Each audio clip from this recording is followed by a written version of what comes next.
प्यारे छात्रों, good evening.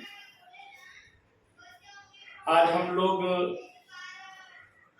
पहला चैप्टर जो 12th का सिलेबस का है, रिलेशन, संबंध, इसको देखेंगे।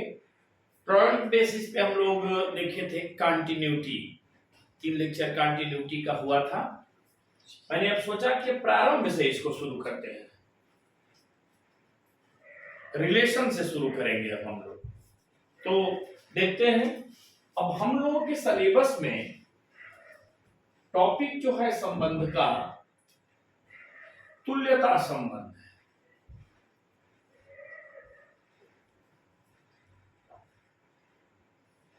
तुल्यता संबंध के बारे में पढ़ना है। तुल्यता का मतलब है इक्विवेलेंस रिलेशन।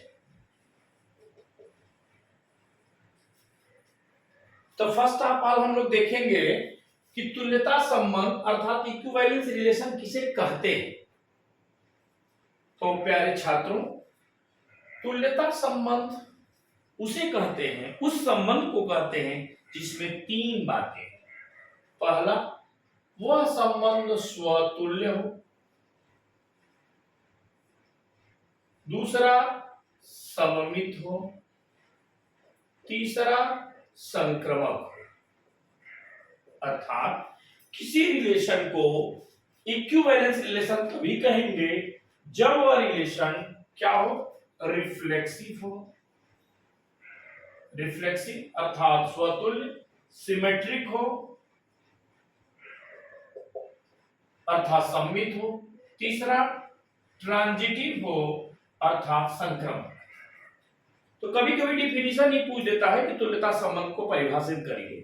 तो डिफिनीशन यह बनेगी, यदि कोई संबंध स्वतुल्य हो, सममित हो, संक्रमक हो तो ऐसे संबंध को क्या कहेंगे, तुल्यता संबंध अर्थात इक्विवेलेंस रिलेशन।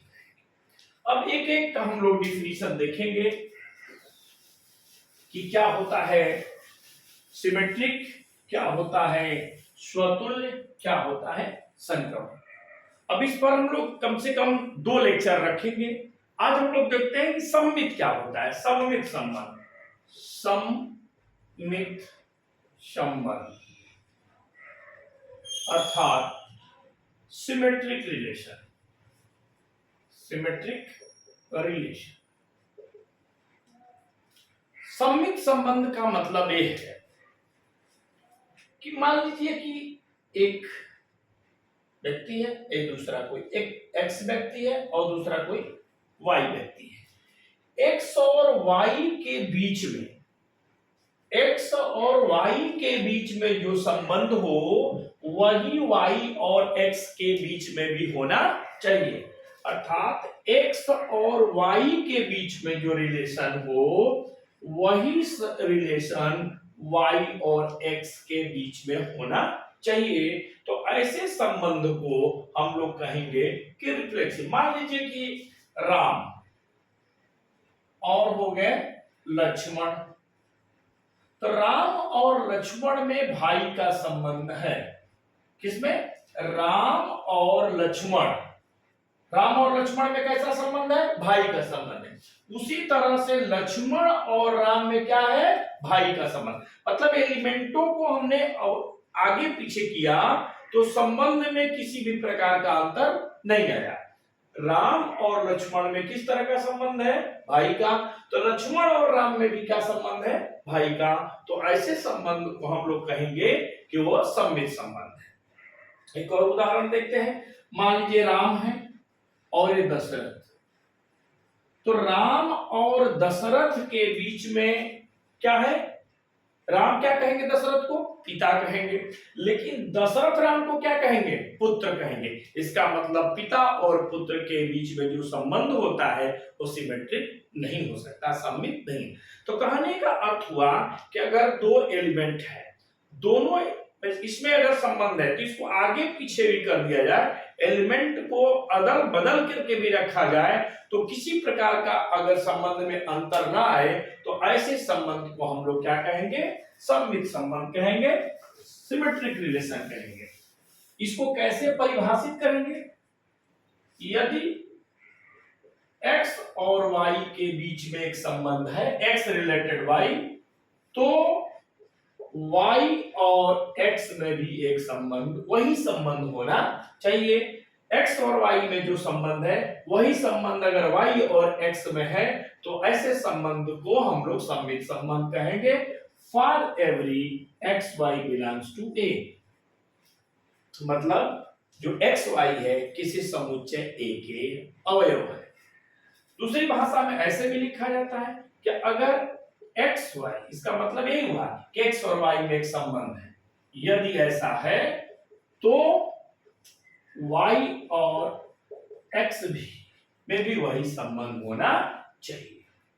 तो ऐसे संबंध को सममित संबंध कहेंगे। अब हम लोग कैसे क्वेश्चन आएगा और किस तरह से क्वेश्चन को इजीली तरीके से सॉल्व करेंगे, ये हम देखेंगे। मान लीजिए एक सम दिया है क्वेश्चन कि x और y के बीच में एक ऐसा संबंध है कि x plus y equal to 5 for every x y belongs to z। Question देखते हैं कि x और y के बीच में ऐसा संबंध है कि x और y दोनों को ऐड करें तो रिजल्ट हमेशा 5 आएगा और x और y क्या है?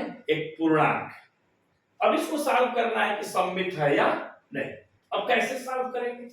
तो सॉल्यूशन क्या कैसे किया जाएगा, ध्यान से देखना है, कोई भी इसमें दिमाग नहीं लगाना है। कितना भी मुश्किल प्रश्न पूछा जाए, कितना भी कठिन प्रश्न पूछा जाए, एक लाइन की बस बात याद रखनी है। पहले तो जो क्वेश्चन दिया है उसको उतार लीजिए, जो भी क्वेश्चन दिया है उसको अपने कॉपी पर लिख लेना है। तो फर्स्ट ऑफ ऑल ये लिख लेंगे जो भी हूबहू क्वेश्चन दिया और उसको इक्वेशन फर्स्ट बना देना।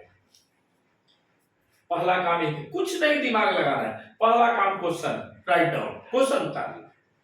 दूसरा काम क्या करेंगे कि आंख बंद करके जहां जहां x लिखा है वहां y लिख दीजिए और जहां y लिखा है वहां x लिख दीजिए। तो क्या करेंगे, y स्थान परिवर्तन और चुपचाप उसको लिख डालिए, इसको समीकरण सेकंड बना लीजिए। अब इन फर्स्ट और सेकंड के क्वेश्चन जो इक्वेशन बनाए हैं, राइट हैंड वाले से पूछिए कि क्या दोनों का अर्थ एक ही है, मतलब जो समीकरण फर्स्ट है वही समीकरण सेकंड बता रहा है। तो देखिए x प्लस वाई का जोड़ यहाँ 5 है, तो y और x का भी जोड़ 5 है, मतलब दोनों की मीनिंग यहाँ एक है। क्या लिखेंगे कि समीकरण 1 तथा समीकरण 2 से क्या मतलब निकलता है कि जो x और y कह रहा है वही y और x कह रहा है।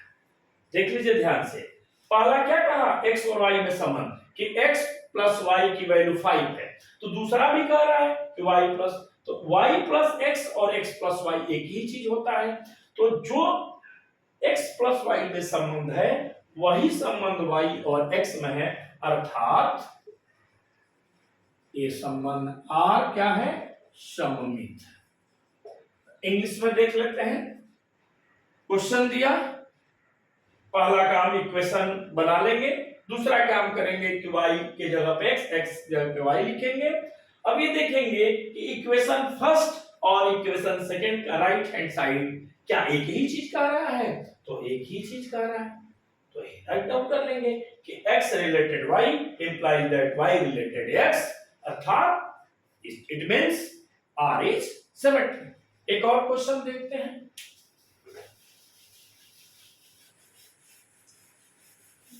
मान लीजिए किस तरह से दिया कि x y belongs to R implies that x is less than y for every x y belongs to natural number। क्या यह सिमेट्रिक है कि नहीं, चेक कर लेते हैं। पहला काम मैंने क्या बात किया सॉल्यूशन में कि पहला क्वेश्चन ही उतारेंगे हूबहू, एक क्वेश्चन हमने उतार लिया। दूसरा काम करेंगे कि x के जगह पे y, y के जगह पे x लिख देंगे।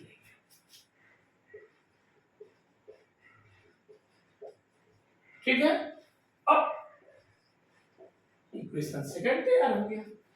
इक्वेशन फर्स्ट और इक्वेशन सेकंड का राइट हैंड साइड देखेंगे कि क्या एक ही चीज है। तो देखिए, कह रहा है यहां पर x छोटा है, यहां पर कह रहा है x बड़ा है, तो दोनों एक ही चीज तो कह नहीं रहा है। इसका मतलब इक्वेशन फर्स्ट और इक्वेशन सेकंड से बातें अलग अलग हो गई। तो x नॉट इंप्लाई, ठीक है, क्लियर हुआ, एकदम कहीं भी डाउट नहीं है। बस इतना ही काम करना है सिमेट्रिक रिलेशन में कि पहले हम लोग क्वेश्चन उतार लेंगे, दूसरा काम करेंगे कि x के जगह पे y की जगह पे x रख लेंगे, ठीक है, उसके बाद कंक्लूजन लिख देंगे और कुछ समझना ही नहीं है इसमें। तो एक आध क्वेश्चन यहां पर कम से कम 10-12 क्वेश्चन है एनसीईआरटी के बुक में। जैसे मान लीजिए x इक्वल टू y दिया, तो बस कुछ नहीं करना है, x belongs to r, y equal to x, symmetric हो जाएगा। मान लीजिए एक इक्वेशन ऐसे दे दिया कि x y belongs to r implies that 2x plus y equal to 10 for every x y belongs to z। तो इसको अब ऐसे कर देंगे, x ऐसे, फिर 2y plus x equal to 10। Equation ये फर्स्ट हो गया, इक्वेशन सेकंड हो गया। क्या ये दोनों एक ही चीज कह रहा है? बिल्कुल नहीं कह रहा है, इसका मतलब सिमेट्रिक नहीं है। ओके, इस लेक्चर में इतना ही। अगला लेक्चर जो हम लोगों का कल रहेगा उसमें रिफ्लेक्सिव बताएंगे, ट्रांजिटिव बताएंगे और मुश्किल से 10 क्वेश्चन केवल है, उस 10 क्वेश्चन को हम लोग कर लेंगे तो हमारा 4 मार्क्स आ जाएगा, एक कंप्लीट हो जाता है। Thank you.